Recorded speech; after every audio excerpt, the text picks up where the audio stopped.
दारुल उलूम देवबंद की पूरी हकीकत सामने आ गई है। अभी तक जो कुछ छिपा हुआ था वो सामने आ गया है और दारुल उलूम ने कहा है कि गजवा हिंद बिल्कुल जायज है। दारुल उलूम का इतिहास आप देखिए। दारुल उलूम रोहिंग्या घुसपैठियों की मदद करता है, बांग्लादेशी घुसपैठियों की मदद करता है, धर्मांतरण कराने वाले जिहादियों की मदद करता है, जनसंख्या विस्फोट की वकालत करता है, दारुल उलूम बम विस्फोट करने वाले आतंकवादियों की मदद करता है, पत्थरबाजों की मदद करता है, मजहबी उन्माद फैलाने वालों की मदद करता है, दारुल उलूम अलगाववादियों की मदद करता है, दारुल उलूम आतंकवादियों की मदद करता है, दारुल उलूम विदेशी कुरीतियों को समर्थन करता है। उदाहरण के लिए दारुल उलूम बाल विवाह का समर्थन करता है, दारुल उलूम बहुविवाह का समर्थन करता है, दारुल उलूम मुताह मिस्यार तहर्रुस का समर्थन करता है, दारुल उलूम दारुल कज़ा खोलने का समर्थन करता है, शरिया कोर्ट पूरी देश में खुलवाता है, दारुल उलूम 3 तलाक का समर्थन करता है, तलाके हसन का समर्थन करता है, तलाके हसन का समर्थन करता है, तलाके बाइन का समर्थन करता है, तलाके किनाया का समर्थन करता है, दारुल उलूम हलाला का समर्थन करता है, दारुल उलूम चाची मामी मौसी बुआ से निकाह का समर्थन करता है, चचेरी मौसेरी ममेरी फुफेरी बहन से निकाह का समर्थन करता है, जबकि भारत में ऐसा नहीं होता। तो दारुल उलूम सभी विदेशी कुरीतियों का समर्थन करता है, लेकिन भारत की संस्कृति का विरोध करता है। दारुल उलूम वंदे मातरम का विरोध करता है, वसुधैव कुटुंबकम का विरोध करता है, नारी तू नारायणी का विरोध करता है, सर्व मंगल मांगल्य का विरोध करता है। एक कहते हैं वसुधैव कुटुंबकम की जो भावना है भारत की, कभी भी उसका समर्थन नहीं करता है दारुल उलूम।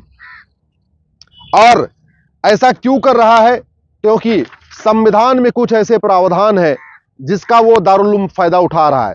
ये संविधान में जो आर्टिकल 30 लिखा गया ना कि जो अल्पसंख्यक हैं वो अपना स्कूल खोल सकते हैं।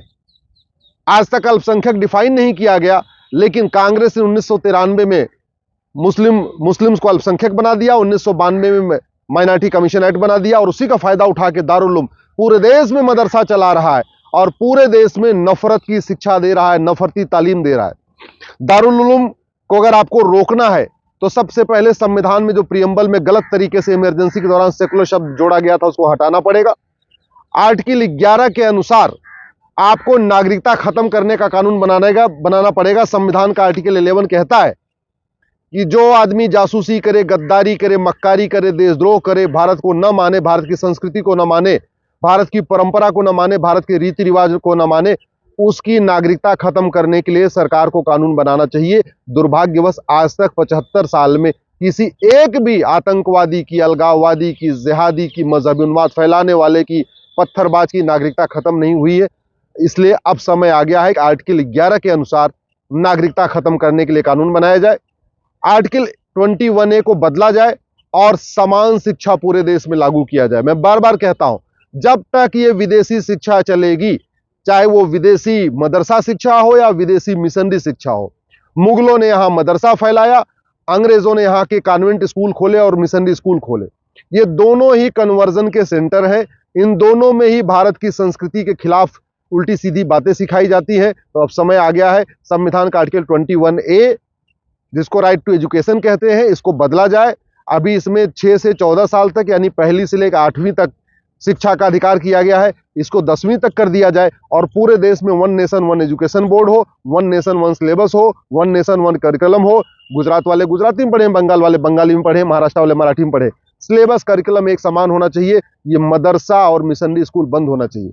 अगर आपको जो ये गजवा हिंद चल रहा है इसको रोकना है तो आपको आर्टिकल 25 को बदलना पड़ेगा। आर्टिकल 25 में जो एक शब्द डाला गया है प्रोपोगेट, उसी प्रोपोगेट का फायदा उठा के मिशनरी भी कन्वर्जन कराते हैं, जिहादी भी कन्वर्जन कराते हैं और दारुल उलूम भी कन्वर्जन कराता है, कन्वर्जन कराने वालों की मदद करता है। तो आर्टिकल 25 को बदलना पड़ेगा।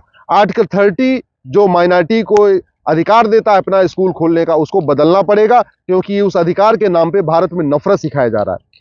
तो आर्टिकल 44 जो कहता है सबके लिए एक समान नागरिक संहिता होनी चाहिए, उसको लागू करना पड़ेगा। संविधान के कुछ प्रावधानों को लागू करना पड़ेगा, कुछ प्रावधानों को बदलना पड़ेगा। और सबसे इंपॉर्टेंट, ये दारुल उलूम चलता कैसे है? ये जो पूरे भारत में ड्रग स्मगलिंग होती है ना, इस नशा तस्करी जो पैसा आता है, ऐसे नशा तस्कर दारुल उलूम को फंडिंग करते हैं। दारुल उलूम की फंडिंग कैसे होती है? खाड़ी देशों से हवाला के जरिए होती है, विदेशों से FCRA के जरिए होती है, तो आपको जो 2010 में कांग्रेस ने एफसीआरए कानून बनाया था उसको खत्म करना ही पड़ेगा, तभी विदेशी फंडिंग रुकेगी। आपको हवाला रोकना पड़ेगा, हवाला के खिलाफ कठोर कानून बनाना पड़ेगा, तब जाके फंडिंग रुकेगी। फंडिंग रुकेगी तब जाके जो गजवा हिंद का चल रहा है, पूरा खेल चल रहा है, ये गजवा हिंद का खेल रुकेगा। अगर आपको गजवा हिंद रोकना है, जो गजवा हिंद का जो मंसूबा है इसको खत्म करना है, तो जनसंख्या नियंत्रण के लिए कठोर कानून बनाना पड़ेगा। धर्मांतरण के खिलाफ कठोर कानून बनाना पड़ेगा। घुसपैठ के खिलाफ कठोर कानून बनाना पड़ेगा। और सबसे इंपॉर्टेंट, काला धन के खिलाफ कठोर कंट्रोल कानून बनाना पड़ेगा। हवाला के खिलाफ कठोर कानून बनाना पड़ेगा। और समान शिक्षा लागू करना पड़ेगा, समान नागरिक संहिता लागू करना पड़ेगा, तब गजवा हिंद रुकेगा। अदरवाइज दारुल उलूम पे चर्चा करके, गजवा हिंद पे चर्चा करके गजवा हिंद चलता रहेगा, गजवा हिंद नहीं रुकेगा। समस्या पे चर्चा करके समस्या खत्म नहीं होती है। आपको मूल कारण समझना पड़ेगा, स्थायी समाधान करना पड़ेगा। मूल कारण यह है, ये जो मदनी परिवार है जो पूरे दारुल उलूम को चलाता है, ये भारत का नहीं है, ये मदीना से आया हुआ परिवार है। उसकी सोच आज भी विदेशी सोच है, वो कभी भारत के हित में सोचता ही नहीं है। अब समय आ गया है कि जो आदमी भारत की संस्कृति, भारत की परंपरा, भारत के दर्शन, भारत की ज्ञान विज्ञान के खिलाफ काम करे, उसके खिलाफ नेशनल सिक्योरिटी एक्ट लगाया जाए, यूएपीए लगाया जाए, उसके खिलाफ देशद्रोह का मुकदमा दर्ज किया जाए, ऐसे लोगों की 100% प्रॉपर्टी जब्त करने के लिए कानून बनाया जाए, ऐसे लोगों की नागरिकता खत्म करने के लिए कानून बनाए। मैं गारंटी के साथ कहता हूं, धर्मांतरण कराने वालों की 100% प्रॉपर्टी जब्त करिए, नागरिकता खत्म करिए, 20 से 50 साल का सजा देने के लिए कानून बनाइए, धर्मांतरण रुक जाएगा। घुसपैठियों की 100% प्रॉपर्टी जब्त करिए, नागरिकता खत्म करिए और आजीवन कारावास दीजिए, घुसपैठ रुक जाएगी। जो घुसपैठियों की मदद करते हैं, चाहे आधार बनाते हैं, राशन कार्ड बनाते हैं, वोटर आईडी बनाते हैं, ड्राइविंग लाइसेंस बनाते हैं, जो कुछ करते हैं, उनकी 100% प्रॉपर्टी जब्त करिए, उनकी नागरिकता खत्म करिए और उनको आजीवन कारावास दीजिए। कोई घुसपैठियों की मदद नहीं करेगा। 1991 का प्लेस ऑफ वर्शिप एक्ट खत्म करना पड़ेगा, 1992 का माइनॉरिटी कमीशन एक्ट खत्म करना पड़ेगा और 1995 का वक्फ एक्ट खत्म करना पड़ेगा। आज की डेट में रेलवे और डिफेंस के बाद सबसे ज्यादा जमीन वक्फ बोर्ड ने कब्जा कर रखा है। ये वक्फ बोर्ड खत्म नहीं होगा तो गजवा हिंद नहीं रुकेगा।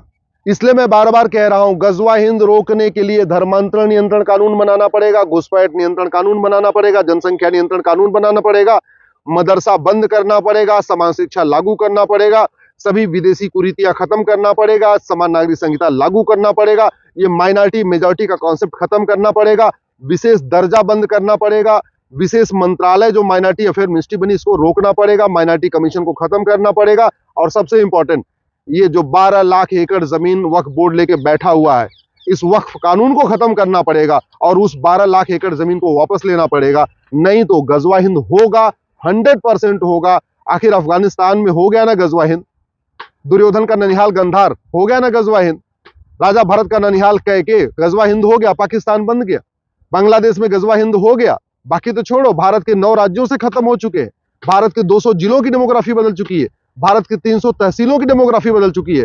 तो केवल तू मैं करने से, आरोप प्रत्यारोप करने से गजवा हिंद नहीं रुकेगा, भाषणबाजी करने से गजवा हिंद नहीं रुकेगा, राम कथा करने से, भागवत कथा करने से गजवा हिंद नहीं रुकेगा, कविता पाठ करने से गजवा हिंद नहीं रुकेगा, टीवी डिबेट करने से गजवा हिंद नहीं रुकेगा। गजवा हिंद रुकेगा केवल कठोर कानून बनाने से। बाकी ये गजवा हिंद अगर हमने कठोर कानून नहीं बनाया तो गजवा हिंद 100% होगा, जो उनका 2047 का सपना है वो साकार हो जाएगा। अगर आपको दारुल उलूम का जो ये सपना चल रहा है इसको रोकना है, गजवा हिंद को सफल नहीं होने देना है, तो कठोर कानून बनाना पड़ेगा। मैं आप लोगों से भी निवेदन करता हूं, 5-5 हजार फेसबुक फ्रेंड बनाइए, समस्या के साथ मूल कारण स्थायी समाधान लिखिए। केवल समस्या की चर्चा करने से समस्या नहीं रुकेगी, गजवा हिंद की बात करने से गजवा हिंद नहीं रुकेगा। गजवा हिंद रोकने के लिए कठोर कानून बनाने पड़ेगा और कोई तरीका नहीं। 1991 का प्लेस ऑफ वर्शिप एक्ट खत्म करना पड़ेगा, 1992 का माइनॉरिटी कमीशन एक्ट खत्म करना पड़ेगा और 1995 का वक्फ एक्ट खत्म करना पड़ेगा। आज की डेट में रेलवे और डिफेंस के बाद सबसे ज्यादा जमीन वक्फ बोर्ड ने कब्जा कर रखा है। ये वक्फ बोर्ड खत्म नहीं होगा तो गजवा हिंद नहीं रुकेगा। इसलिए मैं बार बार कह रहा हूं, गजवा हिंद रोकने के लिए धर्मांतरण नियंत्रण कानून बनाना पड़ेगा, घुसपैठ नियंत्रण कानून बनाना पड़ेगा, जनसंख्या नियंत्रण कानून बनाना पड़ेगा, मदरसा बंद करना पड़ेगा, समान शिक्षा लागू करना पड़ेगा, सभी विदेशी कुरीतियां खत्म करना पड़ेगा, समान नागरिक संहिता लागू करना पड़ेगा, ये माइनॉरिटी मेजॉरिटी का कॉन्सेप्ट खत्म करना पड़ेगा, विशेष दर्जा बंद करना पड़ेगा, विशेष मंत्रालय जो माइनॉरिटी अफेयर मिनिस्ट्री बनी इसको रोकना पड़ेगा, माइनॉरिटी कमीशन को खत्म करना पड़ेगा, और सबसे इंपॉर्टेंट ये जो 12 लाख एकड़ जमीन वक्फ बोर्ड लेके बैठा हुआ है, इस वक्फ कानून को खत्म करना पड़ेगा और उस 12 लाख एकड़ जमीन को वापस लेना पड़ेगा। नहीं तो गजवा हिंद होगा, 100% होगा। आखिर अफगानिस्तान में हो गया ना गजवा हिंद, दुर्योधन का ननिहाल गंधार हो गया ना गजवा हिंद, राजा भरत का ननिहाल कैके गजवा हिंद हो गया, पाकिस्तान बन गया, बांग्लादेश में गजवा हिंद हो गया। बाकी तो छोड़ो, भारत के 9 राज्यों से खत्म हो चुके हैं, भारत के 200 जिलों की डेमोग्राफी बदल चुकी है, भारत के 300 तहसीलों की डेमोग्राफी बदल चुकी है।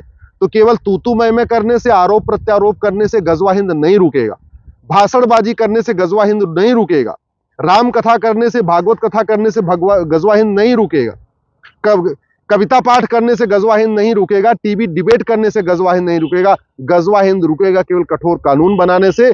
बाकी ये गजवा हिंद अगर हमने कठोर कानून नहीं बनाया तो गजवा हिंद 100% होगा, जो उनका 2047 का सपना है वो साकार हो जाएगा।